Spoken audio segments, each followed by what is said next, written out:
Itu dua hadis di bawah bab yang keempat. Kembali semula ke muka surat 53 tadi untuk melihat terjemahannya. Bab apa yang diucapkan seseorang apabila dia hendak memasuki tempat buang air.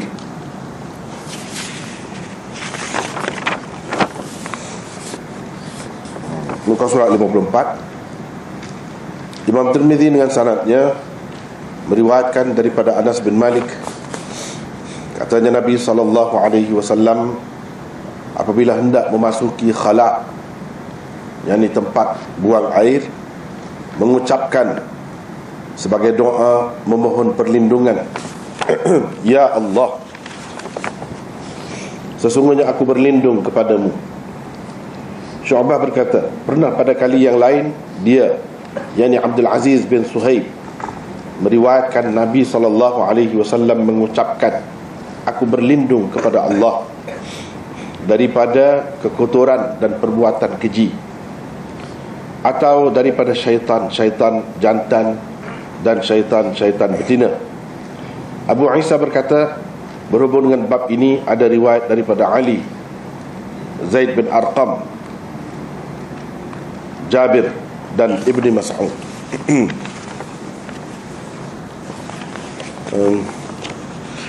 Rasanya sebelum kita pergi jauh nampak setengah-setengah tu tak ada nota. Nota ada di luar. Yang tak ada tu boleh dapatkan di luar. Senang tengok.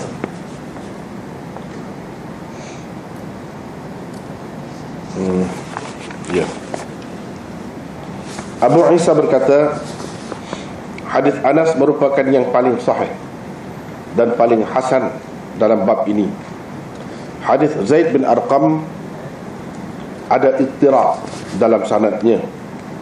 Hisham ad-Dastuwai dan Sa'id bin Abi Arubah telah meriwayatkan hadis ini daripada Qatadah. Sa'id berkata daripada Al-Qasim bin Auf Asy-Syaibani daripada Zaid bin Arqam. Kata Hisham ad-Dastuwai pula daripada Qatadah daripada Zaid bin Arqam. Syu'bah dan Ma'mar pula meriwayatkan daripada Qatadah daripada An-Nadhr bin Anas. Syu'bah berkata daripada Zaid bin Arqam, manakala Ma'mar pula menyebutkan daripada An-Nadhr bin Anas daripada ayahnya, yakni Anas bin Malik, daripada Nabi sallallahu alaihi wasallam. Abu Isa berkata, saya bertanya Muhammad, yakni Imam Bukhari, tentang perkara ini. Beliau berkata, boleh jadi Qatadah meriwayatkan daripada kedua-dua mereka.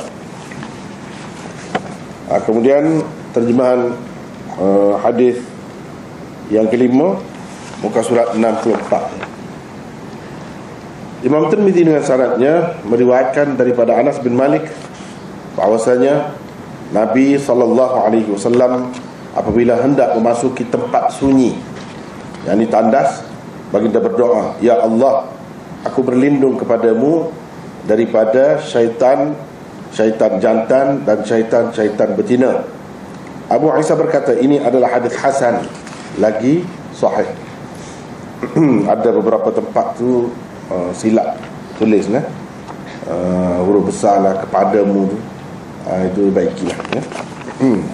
Di sana sini ada lah silap.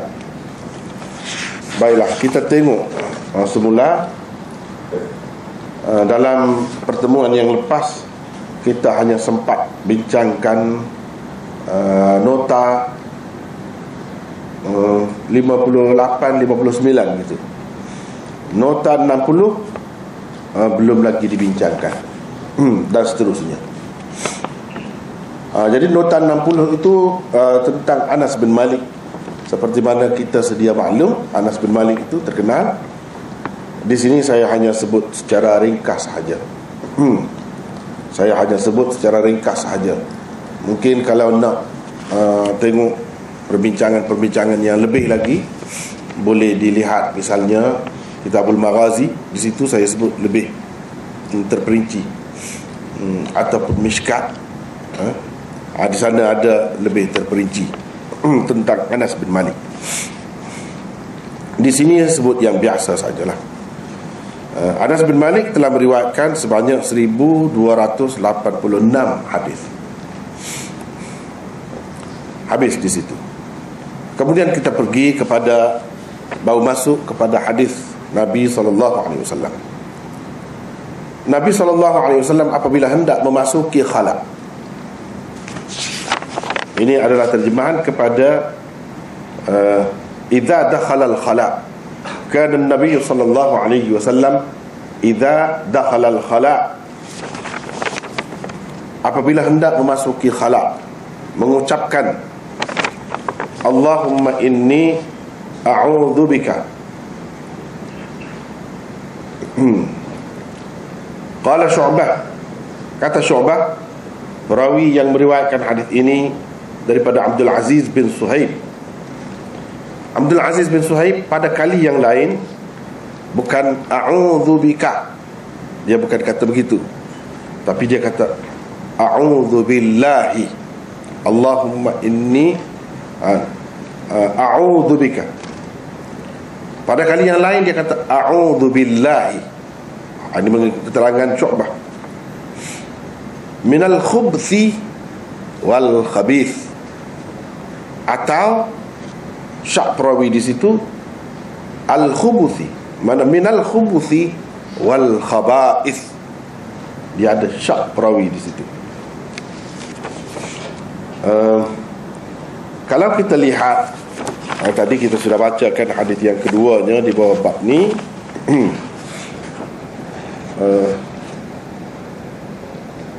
Juga daripada Abdul Aziz bin Suhaib, sila lihat muka surat 63. Hadis yang sama, tetapi yang meriwayatkan daripada Abdul Aziz bin Suhaib pada hadis yang kelima itu bukan Syu'bah, tetapi Hammad bin Zaid. Kalau kita perhatikan riwayat ini, Hammad bin Zaid ambil daripada Abdul Aziz bin Suhaib, dia ambil daripada Anas bin Malik juga, tetapi hadisnya tidak ada syak seperti hadis yang keempat tadi. Itu akan kita bincanglah, syak tu bagaimana, macam mana berlaku, itu akan kita bincanglah. Cuma Imam Tirmizi cuba tutupkan mungkin kelemahan yang ada pada hadis yang keempat tadi dengan mengemukakan satu lagi saluran riwayat daripada Abdul Aziz bin Suhaib, iaitu yang diriwayatkan oleh Hammad bin Zaid. Dia di sini tak ada syak apa, tak ada sebut pada kali yang lain dia kata begini, tak ada. Macam mana? Sama seperti tadi juga di awalnya, idza dakhala al-khala qala Allahumma inni a'udzubika minal khubuthi wal khaba'ith. Tak ada syak-syak apa, tak ada. Itu bezanya. Dan kenapa Imam Tirmizi sebut hadis yang kelima seperti saya sebutkan tadi, iaitu untuk menutup mungkin kelemahan yang boleh mengelirukan, pembaca ataupun para pelajar, yang mana satu ni, minal khubthi wal khabith atau minal khubuthi wal khaba'ith. Sedangkan mengikut Syu'bah itu diriwayatkan, kedua-duanya diriwayatkan oleh perawi di atasnya yang bernama Abdul Aziz bin Suhaib. Tapi kalau kita tengok riwayat yang kelima, murid Abdul Aziz bin Suhaib itu tak ada sebut kekeliruan tadi, tak ada sebut. Baiklah, kita kembali semula ke muka surat 54. Anas bin Malik meriwayatkan, katanya Nabi SAW apabila hendak memasuki khala, yakni tempat buang air, kan Nabi SAW idza dakhala al-khala. Kalau kita belajar bahasa Arab, kita tahu dakhala itu dipanggil fi'il madhi, menunjukkan masa lepas lah. Jadi apabila hendak masuk, hendak tu tak lagi kan, nak masuk, belum lagi, kenapa dia guna fi'il madhi. Di sini itu timbul kemuskilan. Kenapa? Itulah yang perlu kita ketahui kaedahnya. Inilah yang saya tulis nota di sini, nota 61. Sila tengok nota tu. Jika diperhatikan, penulis telah menterjemahkan idza dakhala al-khala dengan apabila hendak memasuki khala. Terjemahan ini sebenarnya jadi zahirnya apabila telah memasuki khala, itu baru mati yang betul. Ni apabila hendak tu belum lagi. Mungkin orang kata, macam mana pandai-pandai kita terjemah begitu? Memang susah nak terjemah betul-betul biar bertanggungjawab dan menepati kaedahnya. Kena mengambil kira segala-galanya. Tidak semesti kalau disebut madhi kita pun akan terjemah mati, tak mesti begitu. Satunya, asasnya berdasarkan riwayat lain. Ini kena ambil kira. Terjemahan ini sebenarnya disandarkan kepada riwayat lain yang dengan jelas menyebutkan demikian. Jadi kena ambil kira, itulah benda yang sama juga. Misalnya Imam Bukhari di dalam kitabnya Al-Adabul Mufrad mengemukakan riwayat di atas yang juga berpunca daripada Abdul Aziz bin Suhaib daripada Anas, menerusi saluran riwayat Sa'id bin Zaid. Tapi melalui saluran riwayat Sa'id bin Zaid, bukan saluran riwayat Syu'bah, bukan saluran riwayat Hammad bin Zaid, tapi saluran lain. Dan ini disebutkan oleh Imam Bukhari di dalam kitabnya Al-Adabul Mufrad, bukan kitab Sahih Bukhari. Kitab Al-Adabul Mufrad ni sebenarnya ia mengumpulkan adab-adab, budi pekerti Nabi SAW yang amat luhur dan tinggi itu, dikumpulkan di dalam kitab. Dia tak bincang tentang hukum hakam apa, tidak, tentang peribadi, macam mana nak bina peribadi, nak dapatkan contoh peribadi yang unggul. Dalam itu dia kumpulkan satu kitab namanya Al-Adabul Mufrad. Kitab tu sangat baik untuk maksud itulah. Tapi kedudukan Al-Adabul Mufrad ini dia tidak sama dengan Sahih Bukhari, walaupun Imam Bukhari juga yang tulis. Sahih Bukhari kedudukannya lebih tinggi. Al-Adabul Mufrad ini ada sebahagiannya dhaif, ada macam-macam lah ada. Seperti kitab-kitab lain. Tetapi yang ini sahih, yang ini sahih. Lafaz matan bersama-sama isnadnya ialah begini. Cuba perhatikan. Haddathana Abu Nu'man qala haddathana Sa'id bin Zaid. Sa'id bin Zaid qala haddathana Abdul Aziz bin Suhaib. Abdul Aziz bin Suhaib qala haddathani Anas. Ini kemah tu kalau kita perhati. Haddathana. Kemudian yang kedua tu pun kata haddathana juga. Terus lagi haddathana juga. Abdul Aziz bin Suhaib pun kata haddathani Anas bin Malik. Kalau nak banding dengan yang ini, lebih kemah yang tadi. Sebab yang ini kalau kita perhatikan dia riwayat secara an-anah di atas itu. Daripada Waqi' an Syu'bah, an Abdul Aziz, an Anas. Dari segi kekuatannya lebih kuat yang Imam Bukhari kemukakan di dalam kitabnya Al-Adabul Mufrad itu.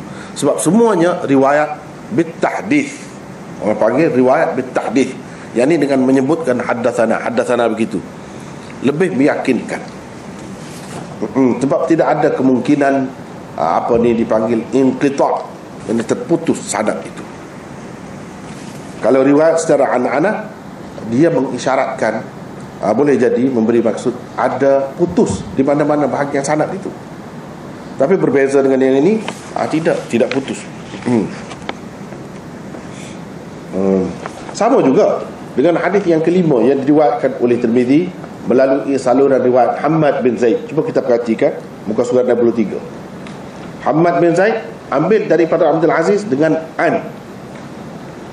Abdul Aziz ambil daripada Anas dengan an juga. Berbeza tu. Kepada orang yang tidak belajar, dia rasa lebih kurang. Tidak, jauh bezanya. Jadi riwayat Bukhari ini lebih kukuh. Lebih kukuh. Apa dia kata? Anas kata, kana Nabi sallallahu alaihi wasallam idza arada an yadkhul al-khala' qala Allahumma inni a'udzu bika minal khubuthi wal khaba'ith. Jelas. Maksudnya baginda sallallahu alaihi wasallam selalu mengucapkan, ya Allah, sesungguhnya aku berlindung denganmu atau kepadamu daripada syaitan-syaitan. Bermaksud, oh ini silap ya, silap ya. Jadi yang pergi ke bawah begitu, silap ni. Macam mana dia beralih, tukar baris tu? Bermaksud baginda sallallahu alaihi wasallam, Nabi sallallahu alaihi wasallam, yang di bawah tu, apabila hendak memasuki khala', di situ dulu pergi. Di situ sepatutnya. Apabila hendak memasuki khala', mengucapkan, ya Allah, sesungguhnya aku berlindung denganmu atau kepadamu daripada syaitan-syaitan jantan dan syaitan-syaitan betina. Jadi yang di luar daripada kurungan itu, apabila hendak memasuki khala' tu sepatutnya di atas ya tadi ya. Baginda sallallahu alaihi wasallam apabila hendak memasuki khala'. Nabi sallallahu alaihi wasallam apabila hendak memasuki khala', begitu. Itu tersalah. Cuba kita perhatikan, dia dengan jelas dia sebut idza arada, apabila hendak, ay yadkhula, masuk. Yani belum masuk lagi. Sebelum masuk tu dia baca, dia ucapkan Allahumma inni a'udzubika minal khubuthi wal khaba'ith. Itu sebelum masuk. Jadi apa yang tersebut di dalam riwayat-riwayat yang lain macam ni, idza dakhala, mungkin mengelirukan kita apabila telah masuk. Bukan telah masuk, sebelum masuk lagi. Sebab itu saya terjemah apabila hendak masuk, dekat nak masuk, dia ucapkanlah. Sandaran kita mana? Iaitu riwayat Imam Bukhari di dalam kitabnya Al-Adabul Mufrad, yang mana dengan jelas dia sebut apabila hendak masuk. Yang ni sebelum masuk, bukan setelah masuk. Satu alasan kenapa kita terjemah begitu. Ini satu sandarannya. Di dalam sahihnya juga, dalam Sahih Bukhari, Imam Bukhari ada meriwayatkan dengan lafaz ini. Lafaz tadilah lafaz Al-Adabul Mufrad, tetapi hanya secara ta'liq. Tapi Imam Bukhari tidak sebut sanadnya dengan lengkap, hanya disebutkan hadis itu secara ta'liq. Maknanya sanad di bawahnya tidak disebut dengan lengkap, cuma disebut di bahagian atas saja. Itu ta'liq namanya. Lihat riwayatnya di bawah tajuk bab ma yaqul indal khala'. Di bawah itulah ada sebut. Dalam Sahih Bukhari pun ada juga, macam dalam Al-Adabul Mufrad juga. Tetapi dikemukakan oleh Bukhari secara ta'liq, bukan secara musnad. Bukan secara musnad.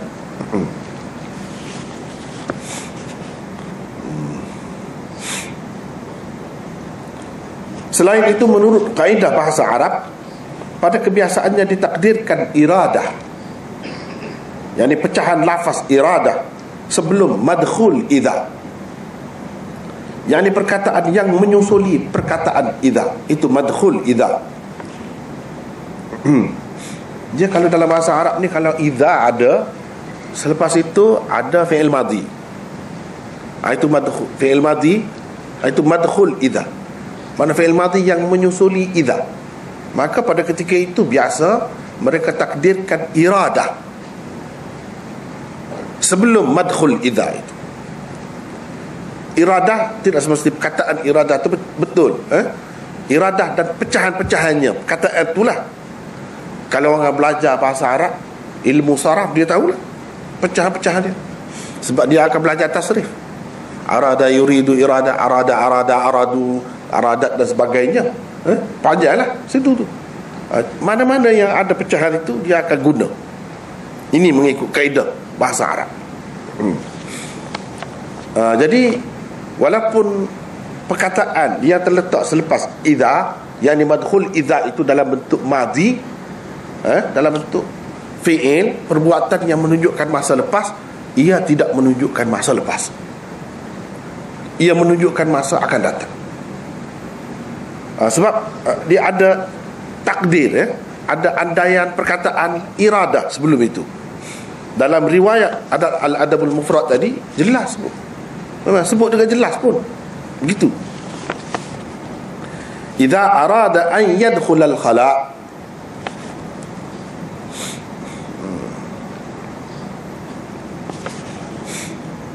di dalam hadis ini sebagai contohnya, idza dakhalal khala'. Jadi ada idza, selepas itu dakhala. Dakhala itu orang panggil madkhul idza, yakni perkataan yang dimasuki idza, mana sebelum dia tu ada idza. Akan ditakdirkan dengan dia. Jadi pada hakikatnya dari segi makna dia nya begini, idza arada dukhulal khala'. Jadi bila terjemah, bila kita takdirkan, mengandaikan adanya perkataan arada, itu pecahan iradah lah. Jadi keluarlah dalam terjemahan itu hendak tu. Sebab itulah kita terjemah apabila hendak memasuki khala'. Jadi hendak tu mari daripada mana? Mungkin orang kata mari daripada mana? Jadi sewenang-wenang kau bubuh. Tidak sewenang-wenang, ada kaedahnya. Sebab kalau guna idza selepas dia tu madkhul idza tu fi'il madhi, dia kena takdirkan, dipanggil takdirkan iradah sebelumnya. Jadi macam di sini idza dakhala al-khala', maksudnya idza arada dukhulal khala'. Maknanya apabila hendak masuk ke tempat sunyi itulah. Contoh lain yang sesuai juga dikemukakan adalah seperti dua firman Allah di bawah nanti. Satunya di dalam surah Al-Maidah ayat 6, iaitu idza qumtum ila shalah faghsilu wujuhakum wa aydiyakum ila al-marafiq, dan seterusnya. Apabila idza qumtum itu fi'il madhi daripada qama. Qumtum, idza qumtum, yani madkhul idza sekarang ni fi'il madhi, qumtum. Jadi apakah maknanya Allah SWT memerintahkan kita supaya berwuduk ni selepas kita selesai bersemayam? Takkanlah macam tu. Kalau kita pakai zahir dia, apabila kamu telah selesai bersemayam, maka basuhlah muka kamu dan tangan kamu hingga ke siku. Yang ni setelah selesai bersemayam itu baru berwuduk, gitu ke? Dia akan jadi bercelaru lah. Tapi adakah dalam Islam ni bercelaru? Tak ada kan. Semua mazhab mana-mana pun kata wuduk dulu. Jadi macam mana boleh jadi faham wuduk dahulu, sedangkan dalam ayat ini dia guna fi'il madhi? Jawabnya seperti tadilah, mengikut kaedah tadi. Kaedah tu terpakai, semua mazhab pakai sama saja.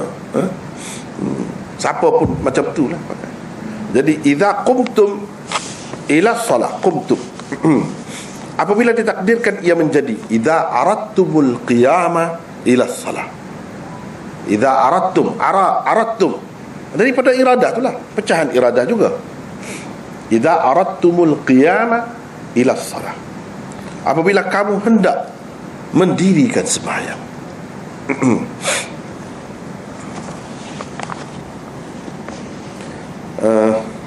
Ataupun apabila kamu hendak bersembahyang. Keduanya di dalam surah An-Nahl ayat 98, iaitu fa idza qara'tal qur'ana fasta'idz billahi minasyaitonir rajim.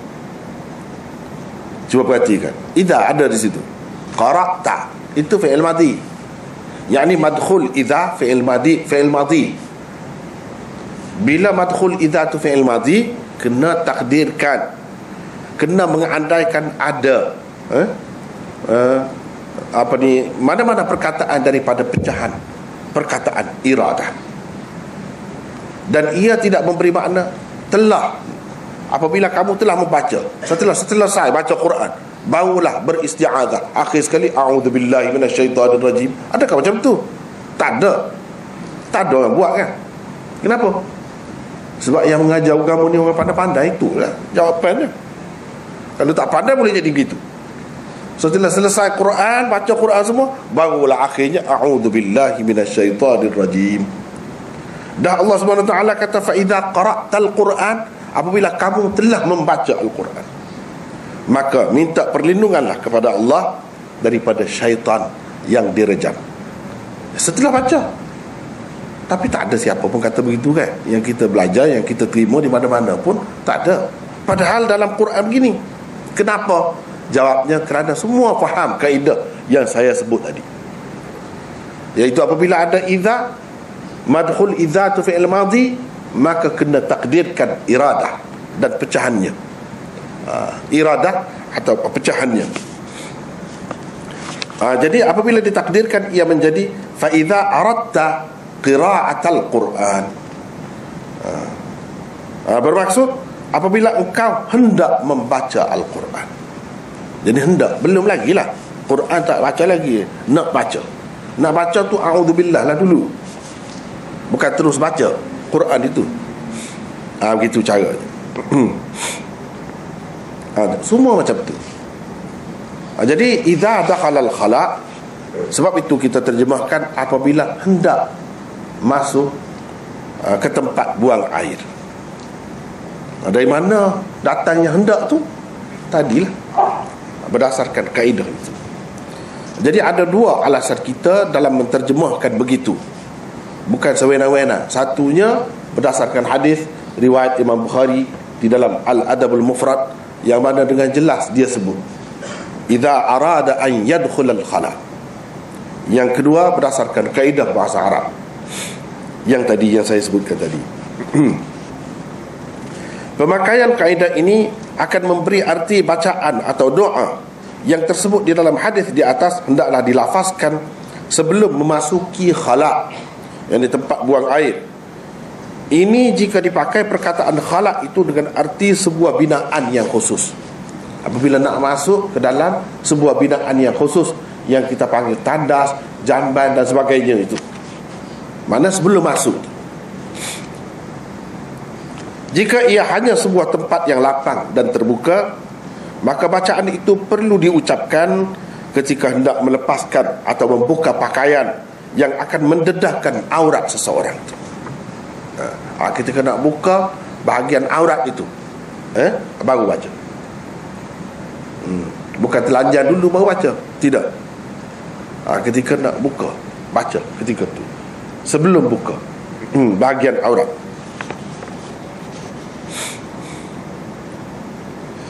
Demikianlah pendapat kebanyakan ulama hadis dan fiqh. Di sini ada khilaf sikit. Itu mengikut kaedah umum yang biasa, yang umumnya diterima pakai oleh ulama-ulama, begitulah. Tapi Imam Malik dan An-Nakhai, yakni Ibrahim An-Nakhai, pula mempunyai pandangan yang berlainan dalam masalah ini. Jadi kalau kita belajar hadis ini kan, itu salah satu keistimewaannya. Keistimewaan orang yang belajar hadis ni, dia akan jadi fikiran dia terbuka. Kalau orang tak terbuka tu, dia tak belajar hadis dengan betul. Itulah saya boleh cakap terang-terang. Sebab apa, cuba tengok sini. Tapi kita tak ada apa pun. Imam Malik ni orang bukan calang-calang orang, tapi dia berbeza daripada pendapat orang lain. Dia tak mau pakai orang lain kaedah tadi, dia tak mau pakai. Ibrahim An-Nakhai bukan calang-calang orang, hebat itu. Jadi berbeza pendapat, pandangan itu satu perkara yang biasa. Itu satu perkembangan yang sihat dalam agama Islam. Kalau kita nak tengok umat Islam maju, kena buka fikiran. Seperti mana ketika mereka maju dahulu, dalam apa bidang pun mereka terbuka betul. Cuba tengok di sini. Padahal dia tu, Imam Malik, guru kepada Imam Syafi'i, bukan sebagai orang. Kita nak pakai, tak mau pakai pendapat sesiapa itu, kita punya pasal, tak apa. Tak ada siapa pun yang mewajibkan kita pakai yang ini, tak ada. Pilih sendiri, fikirlah. Tapi sekurang-kurangnya kalau kita belajar hadis ini, kita tahu bukan satu saja pendapat. Kalau kadang-kadang kita tahu satu pendapat, kita ingat itulah segala-galanya Islam. Padahal bukan begitu. Bukan begitu. Islam ini bukan sekadar itu hanya mazhab satu saja. Kadang-kadang kita merasa begitu. Ni kalau kita tengok terbuka kan, luas, bebas. Ikut kita lah nak pilih yang mana. Kalau kita terutamanya yang ada asas yang kukuh dari segi pendidikan agama, kita boleh menilai sebenarnya mana yang lebih kukuh. Dalam bab ini yang lebih kukuh dari sudut hadisnya, dari sudut Qurannya, dari sudut bahasa Arabnya, apa semua. Dalam masalah ni pula yang kukuh. Logik kita pun kata begitu. Takkanlah semua ni dalam agama ni satu orang saja dia segala-galanya, lebih daripada orang lain. Takkan begitu. Orang lain itu apa kurangnya? Mereka pun cukup syarat juga. Begitulah sepatutnya kita terbuka. Bagi beliau, bacaan atau doa itu harus diucapkan setelah memasuki khala. Setelah. Sebab dia tak mahu pakai idza arada tadi. Idza dakhala tu dengan takdir arada. Dia tak mahu pakai. Dakhala mana setelah masuk, apabila telah masuk. Dia pakai begitu. Tapi yang saya terjemah tadi, saya tidak pakai yang dia. Kita pakai yang kebanyakan ulama. Walau bagaimanapun kita tidak meminggirkan dia sehingga tak bagi tahu kepada orang kita tak mahu pakai, tak apalah. Tapi dia orang besar juga. Dia tak mahu pakai sebab dia ada alasan juga. Kita kata kita sudah bagi kaedah tu. Kalau kita dengar kaedah dia pula, tengah-tengah kita pula. Itu sebab dia kata setelah masuk, dan Nabi kata setelah masuklah, bukan di luar tu. Dari satu segi kan, kalau kita tengok sekarang ni tandas tu kan, bilik air bersih setengah-tengah tempat tu. Jadi buka pintu tandas itu bukan maknanya masuk ke tempat yang kotor, tidak. Jadi apa salahnya kalau baca setelah masuk tu? Bahkan najis tu tak ke mana perginya, berapa puluh tingkat bangunan, bila dipam tu tak ke mana perginya. Setengah-setengah tu lebih wangi daripada rumah biasa. Sampai begitu kemajuan manusia. Dalam keadaan itu tak boleh kau pakai yang Malik punya. Yang betul-betul naknya ketika nak duduk tu di atas mangkuk tu, nak buka kain, situlah baca. Bukan ketika masih di luar lagi. Ada segi logiknya kan, ada kebenarannya juga. Tidak kata semuanya di luar, tidak. Bila nak buka pintu tu terus baca. Kalau tak baca, orang lain kata baca dalam hati saja. Dia kata tak payah dalam hati, dengan lidah pun boleh lagi. Itu cara terbuka tu. Apa salahnya? Sebab yang tak mahu baca tadi kotor. Dan kalau tak kotor, sekarang ni apa yang dinamakan bilik air itu, dalam tu juga bilik mandi, bersih. Dan dia ada satu mangkuk tempat buang air besar, air kecil. Itu pun cukup bersih. Kalau dijaga dengan bersih, tak ada bau apa-apa pun. Jadi apa salahnya kalau nak ucapkan dengan lidah? Kenapa pula baca dengan hati? Tak perlu. Baca dengan lidah. Tidak bermakna kita menghina ataupun merendahkan bacaan tadi, ajaran Nabi SAW itu, bukan. Jangan kita anggap begitu kalau orang baca di dalam. Sebab dia bukan baca tempat kotor, masih lagi bersih. Ya, kalau zaman dahulu, bahkan sekarang ni pun ada juga setengah-setengah tempat tu memang buka tu pun kotor dah. Itu lebih sesuai lah kalau kita baca di luar. Tak perlu baca di dalam lah, sebelum masuk tu lagi. Tapi kalau bersih macam tadi, sesuai pendapat Imam Malik itu juga. Kemudian dia tak mahu pakai kaedah tadi. Dia bukan sewenang-wenang, dia ada alasan dia sendiri.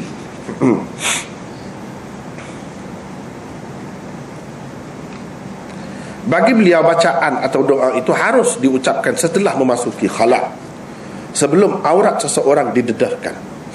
Beliau berhujah dengan hadis di atas yang secara terang menyatakan bacaan atau doa itu perlu dibaca apabila seseorang telah masuk ke dalam khala.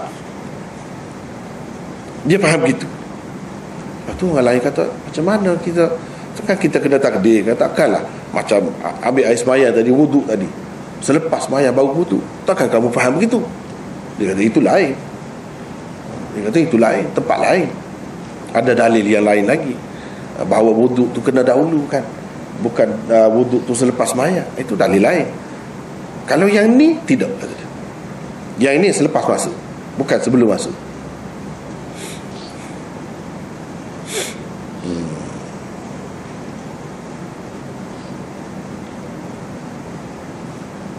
Beliau berpendapat tidak perlu ditakdirkan sesuatu sebelum madkhul idza, kerana makna hadis ini sudah jelas dan tidak memerlukan perincian dan tambahan lagi. Itu kata dia, mengikut pendapat dia.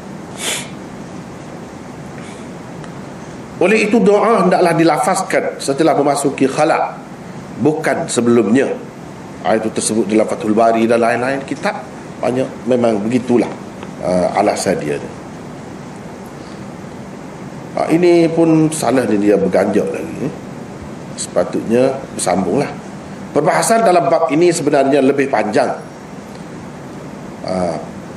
Para ulama mengatakan keadaan dan kedudukan al-ma'mur bihi, sesuatu yang disuruh atau diperintahkan, yang terletak selepas madkhul idza, yakni perkataan yang menyusuli perkataan idza, yang digunakan dalam sirah madhi, yang dibentuk kata kerja yang menunjukkan masa lepas, terbahagi kepada 3 bahagian. Ni kita nak tengok Imam Malik pegang ni, dia ada alasan. Dia kata, ulama bincang panjang lagi masalah ni. Kalau ada idza, lepas tu ada ma'mur bihi, ada sesuatu yang diperintahkan, disuruh oleh Allah. Mana selepas itu ada sesuatu yang disuruh oleh Allah.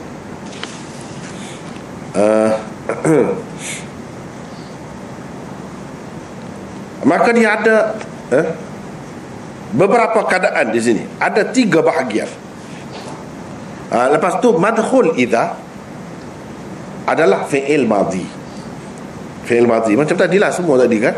Ada misalnya kita kata idza qumtum ila shalah faghsilu. Faghsilu tu ma'mur bihi. Apa yang diperintahkan dalam ayat itu, iaitu supaya basuh muka, yang ni berwuduklah. Itu ma'mur bihi. Madkhul idza adalah fi'il madhi, yang ni qumtum tu. Semua sama juga dengan contoh tadi, fa idza qara'tal qur'ana fasta'id. Fasta'id itu ma'mur bihi, yang diperintah oleh Allah dalam ayat yang dimulakan dengan idza, dan madkhul idza adalah fi'il madhi. Qara'ta, sama, kaedah sama. Cuba perhatikan, dia ada 3 keadaan, 3 bahagian yang macam ni. 3 bahagian ini tidak semestinya sebelum, kata dia, tak semestinya. Tengok dulu. Ini alasannya. 1, ma'mur bihi, yakni sesuatu yang disuruh atau diperintahkan itu mesti dikerjakan dan dilaksanakan terlebih dahulu sebelum madkhul idza. Itu keadaan yang pertama. Contohnya, idza qumtum ila shalah faghsilu wujuhakum. Di sini madkhul idza adalah qumtum ila shalah. Itu madkhul idza. Qumtum fi'il madhi. Manakala faghsilu wujuhakum adalah ma'mur bihinya, apa yang Allah perintahkan di dalam ayat itu, iaitu perintah supaya berwuduklah.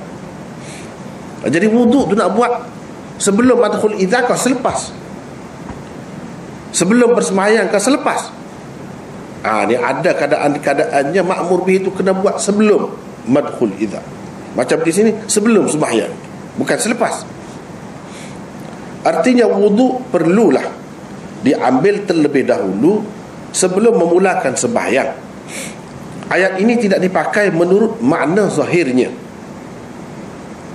Kalau makna zahirnya, apabila kamu telah selesai bersembahyang barulah berwuduk, bukan begitu. Itu zahir.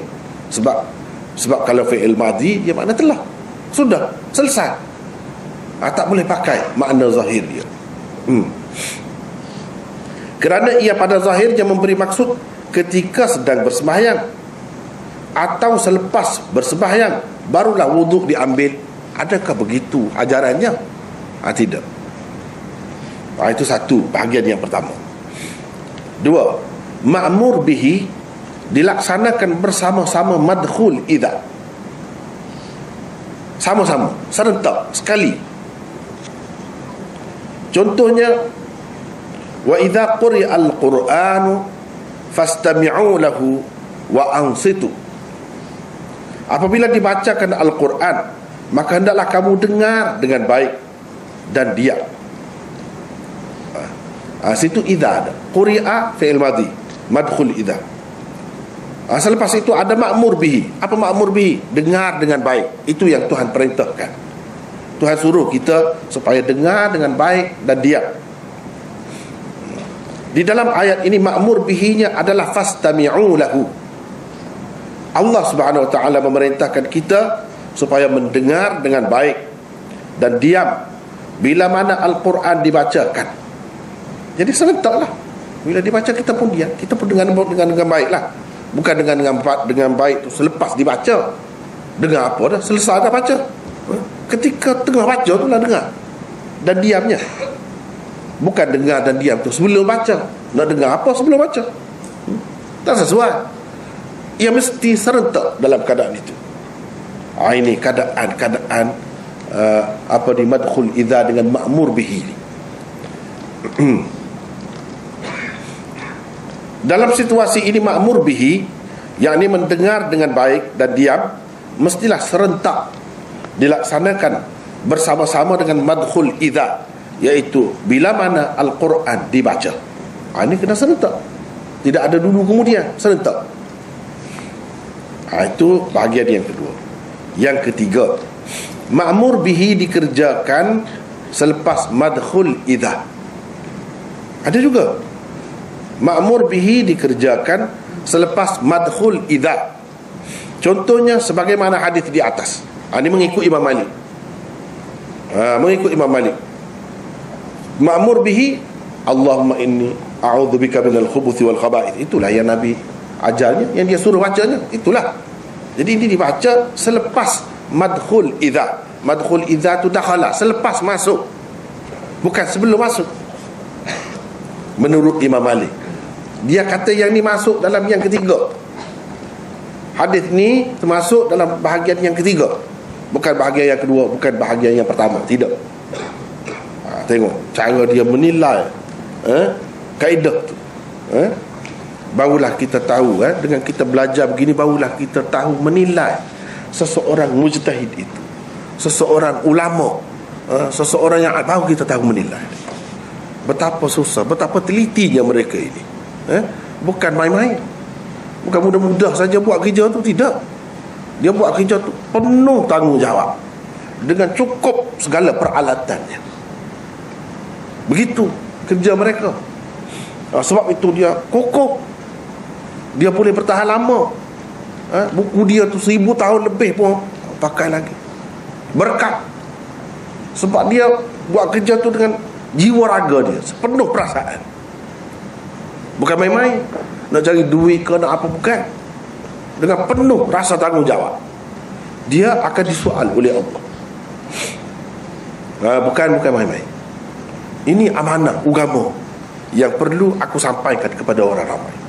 Begitu cara mereka. Cuba tengok.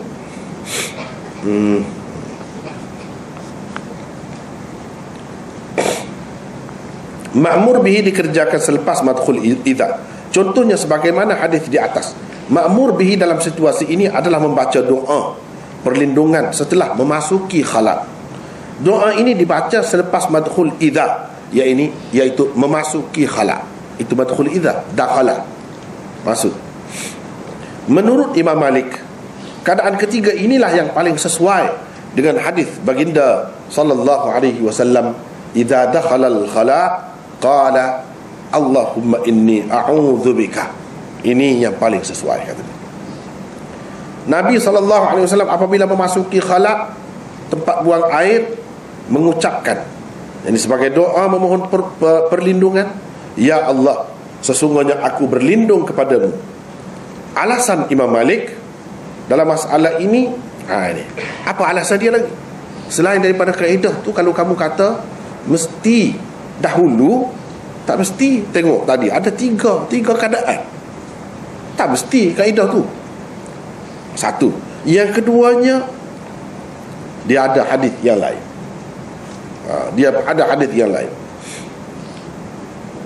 Iaitu dalam masalah ini ialah Nabi SAW itu sentiasa mengingati Allah dengan menyebut namanya dalam setiap keadaan dan ketika.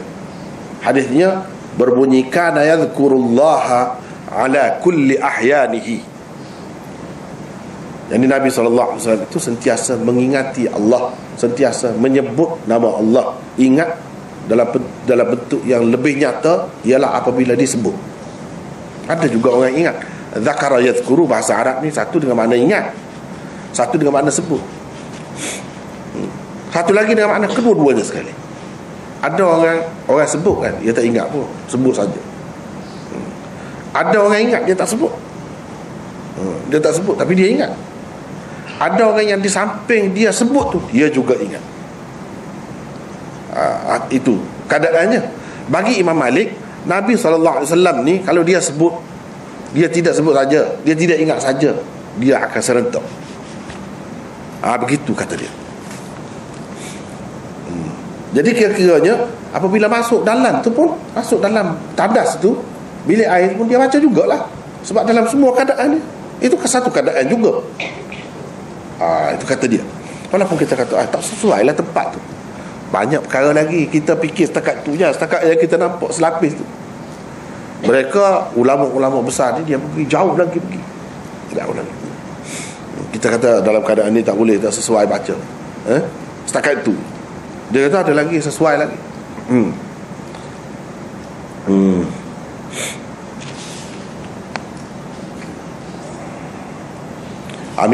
Misalnya kita kata ketika kan dalam hadis diajarkan ketika seseorang itu nak bersetubuh, sebelum bersetubuh dia baca, ada hadis Allahumma jannibna syaitan wa jannibish syaitan ma razaqtana. Satu lagi hadis, Allahumma la taj'al lisyaitan fi ma razaqtana nasiba. Jadi ulama tu bincang tu. Jadi dua bacaannya. Jadi makna yang pertama, Allahumma jannibna syaitan, ya Allah jauhkanlah kami daripada syaitan itu, dan jauhkanlah syaitan daripada zuriat kami. Apa yang kamu nak berikan sebagai rezeki kepada kami, yakni anak lah, zuriat kami. Satu. Yang kedua, doa yang Nabi SAW ajar ialah Allahumma la taj'al lisyaitan fima razaqtana nasiba. Ya Allah, jangan berikan habuan kepada syaitan pada apa yang engkau kurniakan kepada kami. Ini nak baca bila? Dua-dua dibaca sebelumnya ke atau macam mana? Macam Imam Malik ni, macam Imam Malik ni dia kata tidak. Satu tu baca sebelum, satu lagi baca tu tengah bersetubuh pun boleh. Yang kedua itu baca ketika bersetubuh. Bagi dia. Jadi zikir ni setiap waktu ada, sesuai dengan keadaan lah. Takkan pada ketika itu kita tak boleh ingat langsung Allah, tak boleh sebut nama Allah, kotorkah jadinya lidah kita? Itu pendapat dia. Maka berbeza tu. Tapi orang lain kata tak boleh lah, semuanya sebelum, semasa tu tak boleh. Ingat saja, sebut tak boleh, tak sesuai. Sebut Allahumma sebut Allah tu tak sesuai. Dia kata apa salahnya? Nabi SAW yazkurullah ala kulli ahyanihi, dia pegang dengan itu dalam semua keadaan lah. Cuma ialah orang lain pertikaikan, orang lain kata kalau macam tu tengah-tengah buang air tu baca jugalah. Dia kata itu tidak sesuai sangat dah. Itu ada pun dalam hati lah. Tapi ada kadang-kadang tak sampai ke peringkat tu, masih boleh lagi, masih ada khilaf lagi. Walaupun ada yang kata tak boleh di sini, ada yang kata masih boleh lagi. Tapi boleh dikatakan tak ada yang berpendapat ketika tengah buang air itu ada baca sesuatu, tak ada. Tapi kalau ketika tengah bersetubuh ada. Itu pun kalau nak kira ketika berhadas juga tu. ketika berhadas juga, dalam keadaan kotor juga kira-kiranya. Kira-kiranya malaikat tak ada bersama lah dalam keadaan itu.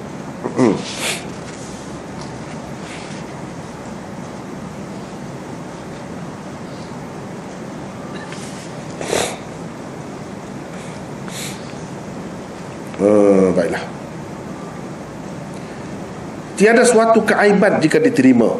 Nabi SAW menyebutkan nama Allah dengan lidah sekalipun ketika baginda telah masuk ke dalam khala'. Apalagi seperti yang kita kata tadi, kalau khala' tu, bilik air tu terlalu bersih, kalau sudah ada di dalam pun janganlah teragak-agak. Kalau mengikut Malik ni, dia kata masih boleh lafazkan lagi, masih boleh sebutkan lagi. Sebab kita sebut ni lain, dia lebih lagi daripada ingat saja tu, lebih lagi apabila sebut tu. Sebagaimana kalau syaitan ni kan sebut tu, dia dengar. Kalau yang dalam hati ni tak dengar, dia tak dengar. Jadi keadaannya berbeza. Jadi kita nak berlindung kepada Allah daripada syaitan ni dengan sebutlah. Itulah yang paling berkesan. Apabila masuk ke dalam, katakanlah sekarang ni kita tu lupa nak baca di luar, bila masuk di dalam tu macam mana nak buat? Nak sebut kau nak ingat dalam hati saja. Kalau pakai yang Malik punya ni, Ibrahim Nakhai ni, selepas masuk pun boleh lagi, selagi tidak buang air, selagi tidak buka aurat. Bagi dia lah. Kita tak mahu terima, tak apa, terbuka. Tetapi dia sudah bagi kaedah dia, cara dia pandang itu, cara dia pandang berbeza daripada orang lain. Selain itu, di dalam Al-Quran juga terdapat penggunaan ma'mur bihi yang dikerjakan selepas madkhul idha. Tidak semestinya ma'mur bihi itu dikerjakan sebelum madkhul idha. Ada kalanya dalam Quran sendiri ada dikerjakan selepas madkhul idha. Antara contohnya ialah firman Allah berikut, wa idha halaltum fastadu. Idha, madkhul idha, halaltum itu fi'il madhi. Mana ma'mur bihinya? Fastadu, itu ma'mur bihi, yang diperintah oleh Allah. Bermaksud, dan apabila kamu telah menyelesaikan ibadat haji, kamu sudah bertahallul, buka ihram, maka bolehlah berburu. Maka berburulah. Jadi berburulah tu sebelum buka ke selepas? Selepas kan? Jadi ma'mur bihi ni selepas madkhul idha. Tengok, ada dalam Quran. Jadi kalau kamu nak buat kaedah ni untuk semua, tak boleh, kata dia. Di sini saya tak mahu pakai, kata dia. Idza dakhalal khala' ni saya tak mahu pakai sebelum, saya nak pakai selepas juga. Seperti mana dalam ayat ini, wa idza halaltum fastadu. Tidakkah semua orang pakai selepas? Boleh berburu, keharusan berburu tu selepas, bukan sebelum. Sebelum memang tak boleh kalau dalam keadaan ihram. Itu alasan dia. Tengok. Sebab itu kalau kita tak dengar lagi, kita mungkin kata macam-macam, tapi bila kita dengar baru kita tahu. Oh, begitu cara dia. Kalau kamu boleh bawa ayat Quran, dia pun boleh bawa ayat Quran juga. Sama alimnya, sama alim.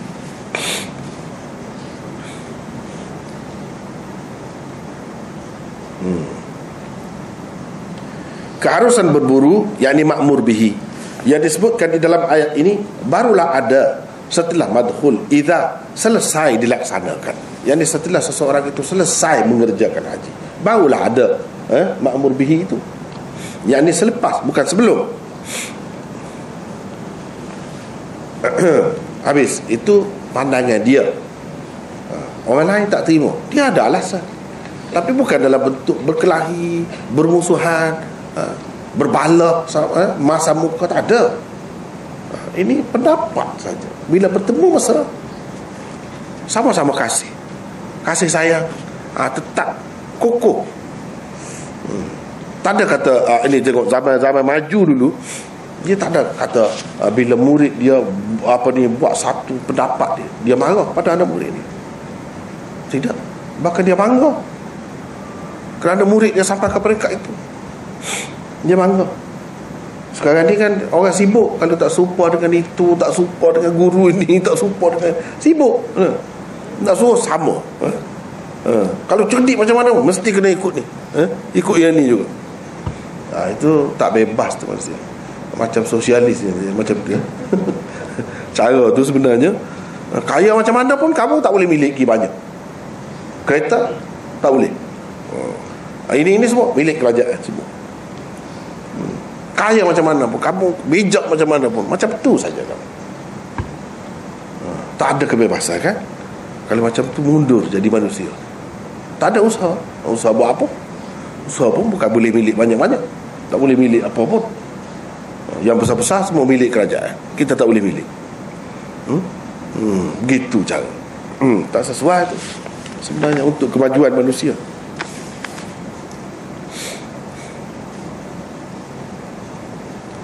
Baik, jumhur ulama menolak hujah Malik itu dengan 5 alasan. Jadi orang yang tak mahu terima, dia ada alasan dia. 5 alasan, bukan sikit-sikit. 5. Kita tak mahu pakai yang Malik. Termasuklah Imam Syafi'i, murid dia. Dia tak pakai. Dia tak pakai guru dia punya. Apa sebab? Dia ada alasan dia. Kemudian kalau guru dia tahu, oh kamu ada alasan, dia bangga, tak apa. Tak apalah. Dan kamu ada alasan, tak apalah. Dia tidak jadi nak marah pula kepada muridnya. Tak ada. Itu cara masyarakat atau bangsa atau umat yang maju memang begitu sifatnya.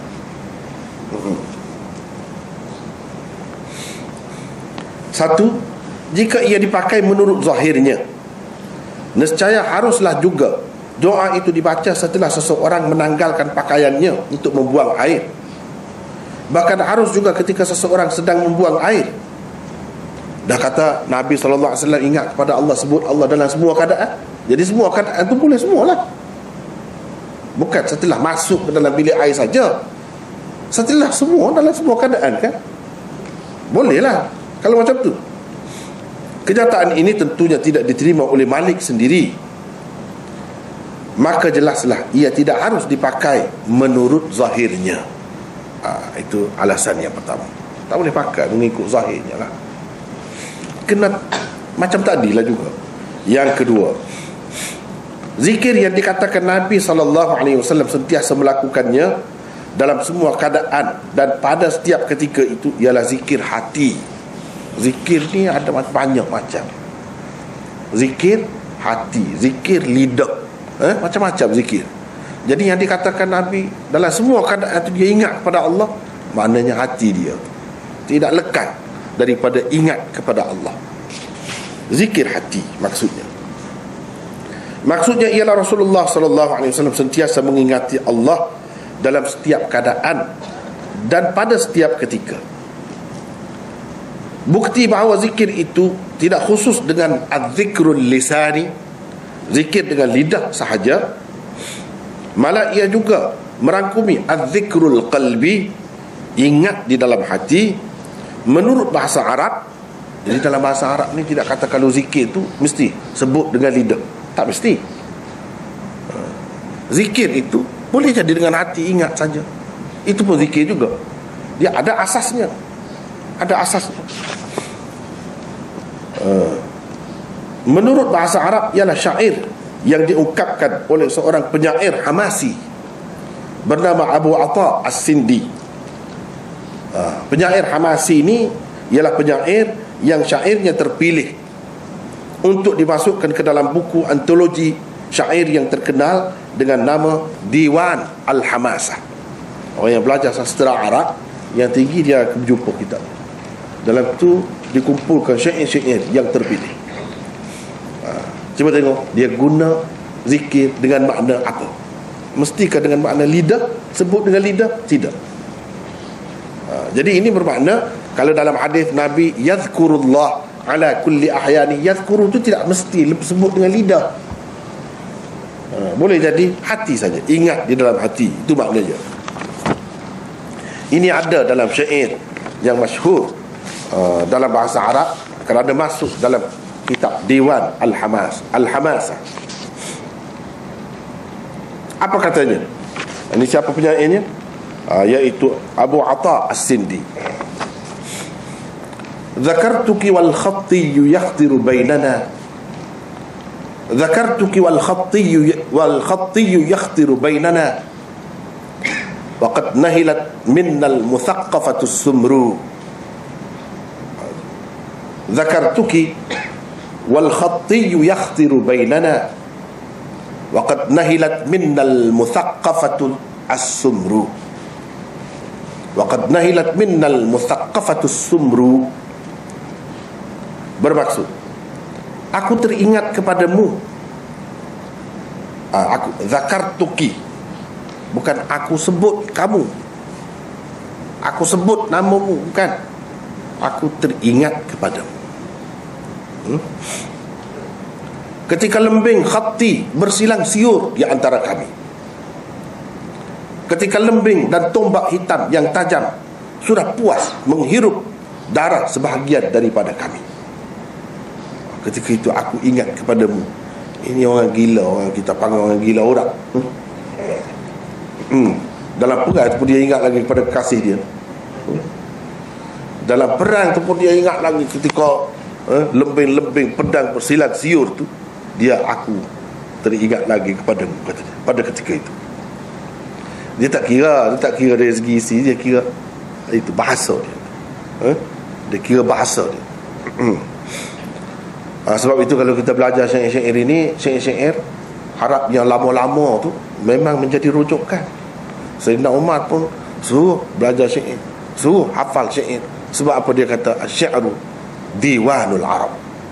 Ini gedung orang Arab, harta orang Arab. Jadi kalau kita nak tahu, misalnya zikir dia dengan makna sebut dengan lidah saja?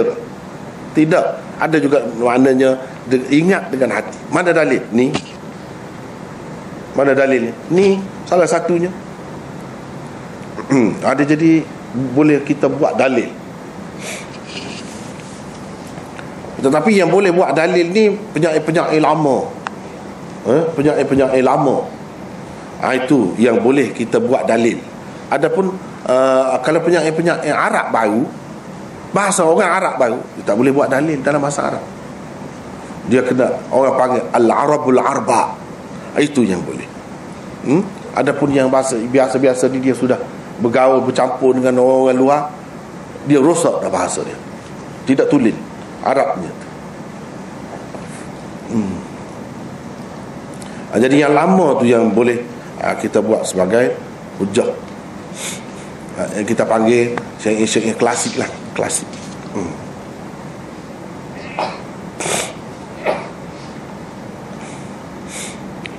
Yang ketiga, perkataan kul, apa ni, yadhkurullah fi kulli ahyanihi, dalam hadis kulli,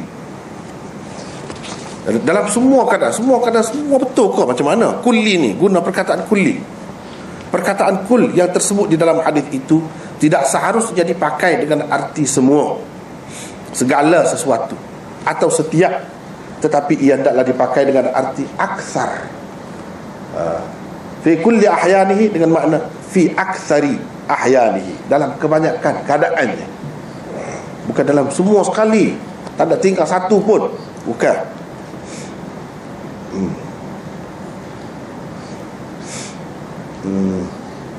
Perkataan kul seringkali dipakai dengan arti ini, baik di dalam Al-Quran atau Al-Hadis.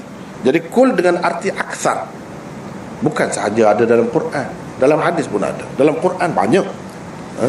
Kul tidak dengan makna semua sekali, tak ada kecuali. Tidak. Antara contohnya di dalam Al-Quran ialah firman Allah berikut: Inni wajadtu imra'atan tamlikuhum wa utiyat min kulli syai' wa laha 'arsyun 'azim. Wa utiyat min kulli syai'. Kulli di situ. Apakah makna semua sekali? Tidak. Tengok contoh dalam Quran, tapi dia pakai kulli. Begitu juga dalam hadis itu, yadhkurullah fi kulli ahyanihi, bukan makna dalam semua keadaan. Ada keadaan-keadaan tertentu. Keadaan-keadaan tertentu tu semua sekali memanglah. Maksudnya, sesungguhnya aku dapati seorang wanita, yakni Ratu Balqis, memerintah mereka dan dia telah dianugerahi segala sesuatu. Kalau mengikut zahirnya, kulli syai' itu segala sesuatu, tapi maksudnya kebanyakan benda yang diperlukan, bukan segala-galanya. Mana ada diberikan kepada seorang manusia tu segala-galanya. Mudah saja kita tanya, kereta ni ada kereta? Orang biasa pun ada kereta sekarang, dia tak ada lagi kereta masa tu. Jadi apa? Min kulli syai'. Jadi tentu tak boleh nak kata diberikan kepada dia tu, walaupun dia hebat macam mana pun, raja pun, tak ada semua segala-galanya. Serta mempunyai singgahsana yang besar. Itu yang ketiga. Yang keempat, Syah Waliullah dan Anwar Shah Al-Kashmiri berpendapat, apa yang dimaksudkan dengan baginda sallallahu alaihi wasallam berzikir dalam semua keadaan dan pada setiap ketika itu ialah al-adhkar wal ad'iyatul mutawaridah. Itu istilah zikir-zikir dan doa-doa al-mutawaridah, iaitu zikir-zikir dan doa-doa sempena keadaan-keadaan atau peristiwa-peristiwa tertentu. Yang itu yang dia tidak tinggal. Dia selalu zikir, dia tak tinggal. Kalau nak naik kenderaan, ada subhanalladzi sakhkhara lana hadza, misalnya, itu zikirnya. Kalau ketika nak ni, ini, itu mutawaridah, tempat-tempat tertentu, keadaan-keadaan tertentu, sempena peristiwa ataupun keadaan-keadaan tertentu, itu dipanggil al-mutawaridah. Itu semua ada. Maksud Nabi ingat dalam semua keadaan itu ada. Setiap keadaan, menilik cermin, tengok cermin, ada doa. Pakai baju, ada doanya, atau zikirnya. Siap keadaan itu. Nak masuk masjid, ada. Nak keluar masjid, ada. Nak masuk pasar, ada. Jadi semua ada. Itu maksudnya yang Nabi dalam segala keadaan itu dia berzikir kepada Allah. Mana ada zikirnya yang khusus dalam keadaan itu. Bukan maksudnya ketika duduk buang air pun dia berzikir juga. Tidak begitu.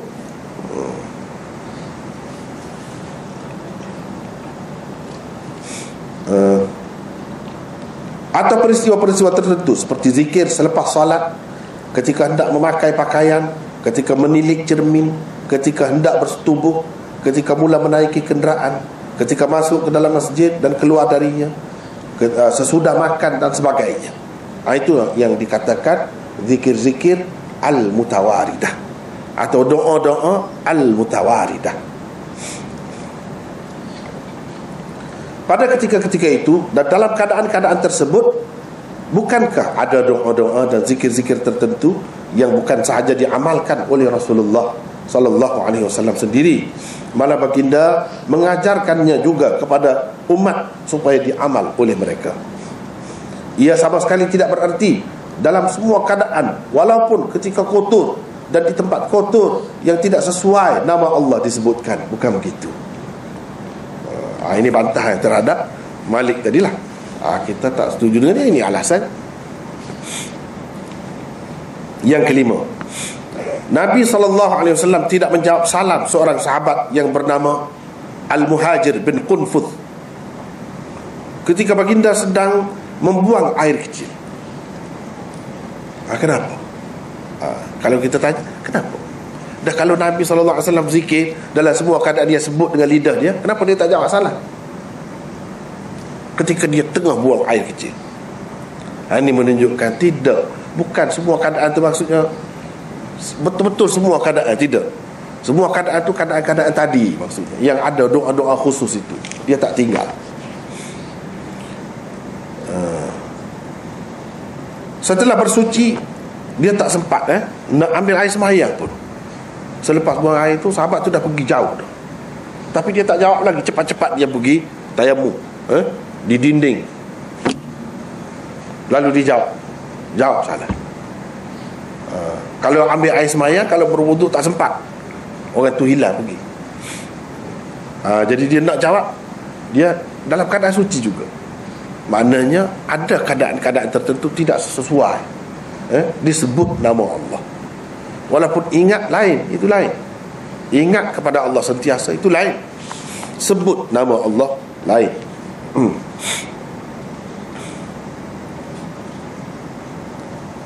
Nabi SAW tidak menjawab salamnya sebelum berwudu. Ada yang kata berwudu. Maknanya kita boleh terima riwayat ini. Ada beberapa, sebab beberapa kali berlaku. Ada yang kata dia bertayamum, tak apalah. Maknanya dia menyucikan dirinya dahulu. Begitu maksudnya. Setelah berwudu, baginda sallallahu alaihi wasallam memohon maaf kepadanya seraya berkata, sebenarnya aku tidak suka menyebut Allah, yakni nama Allah, kecuali dalam keadaan suci. Itu dia jelas sebut. Apa makna semua ni? Kalau kita kata kita pakai umum hadis tadi, apa makna semuanya? Dia kata begini.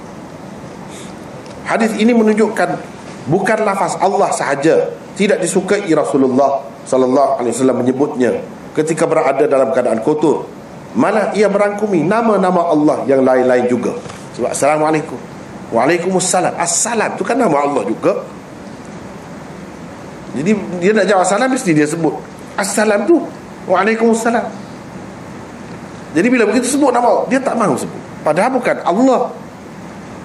Jadi nama Allah yang tidak disukai disebut itu dalam keadaan kotor itu bukan Allah sahaja. Buktinya ini. Sebab di sini dalam salam tak ada sebut Allah. Assalamualaikum.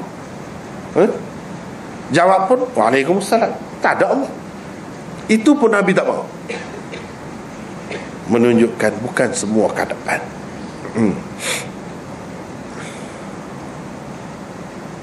Tapi Malik pegang, dia bukan pegang dengan hadis tu saja. Dia sekadar kata kalau masuk dalam bilik air, masuk dalam bilik air dah, terutama kalau yang bersih, masih boleh baca. Dia tidak kata ketika buka dedah aurat itu baca, atau ketika sedang buang air besar atau air kecil itu baca. Dia tak kata begitu. Dia tak ajar pun begitu. Jadi sekadar tadilah. Ya, ni kalau kita macam kritik dia melarat jauh tu. Bukan dia kata dalam semua keadaan tu boleh. Dia pun tahu juga hadis ni.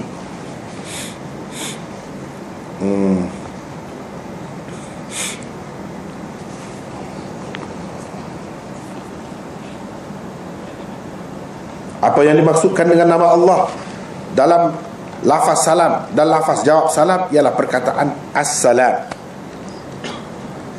Lihat misalnya hadis berikut.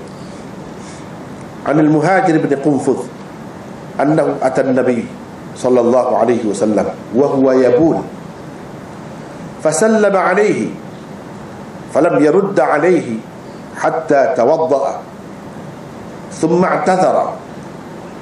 i'tadhara ilaihi faqala inni karihtu an adhkura Allah azza wa jalla illa ala tuhrin aw qala ala taharatin. Bermaksud Al-Muhajir bin Qunfuth pernah memberi salam kepada Nabi sallallahu alaihi wasallam ketika baginda sedang membuang air kecil. Nabi sallallahu alaihi wasallam tidak menjawab salamnya sebelum berwudu.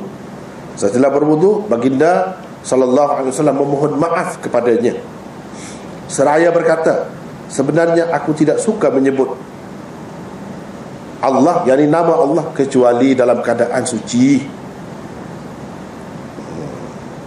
Begitu. Jadi itu hadisnya. Kita tengok macam mana dia nampak Nabi buang air kecil.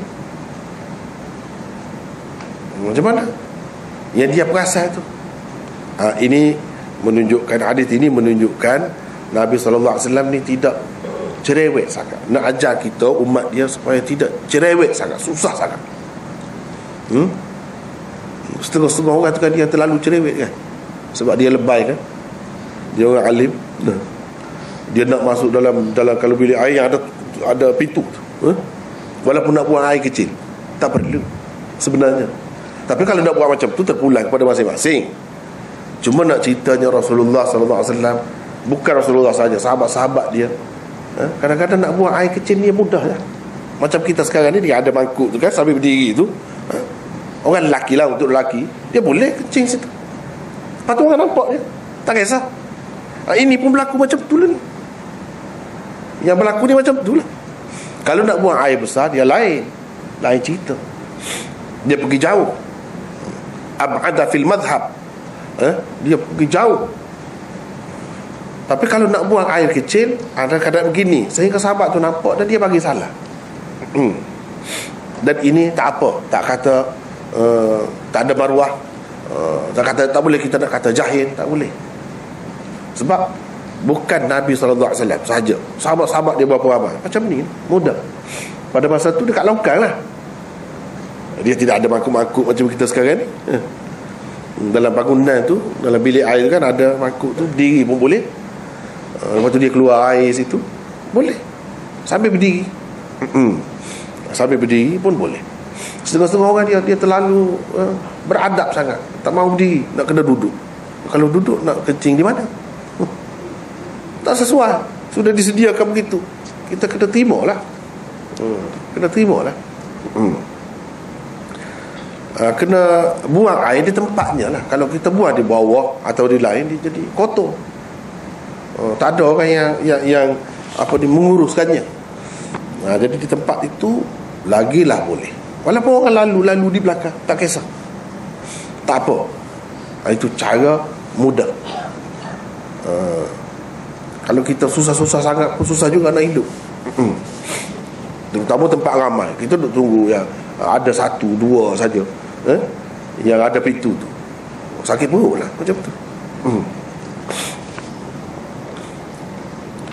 Sama juga setengah-setengah tu, kalau nak minum air dia mesti kena duduk dulu. Saya kerusi kat atas, duduk di bawah dulu, tak perlu. Kalau kita tengok Rasulullah SAW dan sahabat dia boleh sesuaikan dengan keadaan. Kalau pergi ke mana-mana bukan semua ada kerusi, sambil berdiri pun apa salahnya. Bukan jadi kebiasaan, bukan buat kebiasaan, tak apa. Bahkan ada sahabat-sahabat minum air sambil berdiri pun ada. Tak apa benda tu, tidak ada apa-apa mudarat. Itulah cara yang mudah.